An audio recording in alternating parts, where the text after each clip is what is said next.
Once upon a time, many years ago, when our grandfathers were little children, there was a doctor, and his name was Dolittle, John Dolittle, MD. MD means that he was a proper doctor and knew a lot. He lived in a little town called Puddleby on the marsh. All the folks, young and old, knew him well by sight. And whenever he walked down the street in his high hat, everyone would say, "There goes the doctor! He's a clever man." And the dogs and the children would all run up and follow behind him.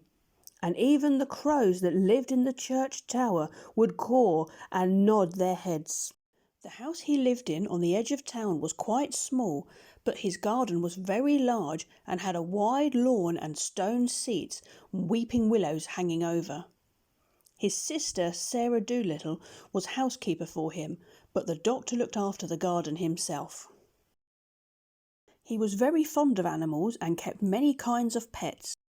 Besides the goldfish in the pond at the bottom of his garden, he had rabbits in the pantry, white mice in his piano, a squirrel in the linen closet, and a hedgehog in the cellar.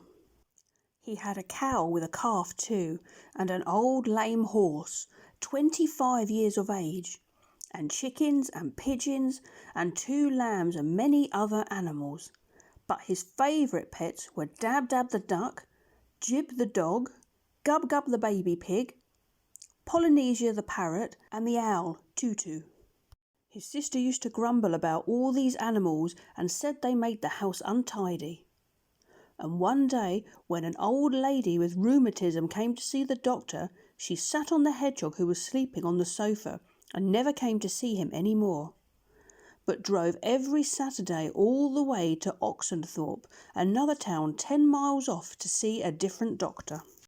Then his sister Sarah Dolittle came to him and said, "John, how can you expect sick people to come and see you when you keep all these animals in the house? It's a fine doctor would have his parlour full of hedgehogs and mice. That's the 4th personage these animals have driven away. Squire Jenkins and the parson say they won't come near your house again, no matter how sick they are. We're getting poorer every day. If you go on like this, none of the best people will have you for a doctor."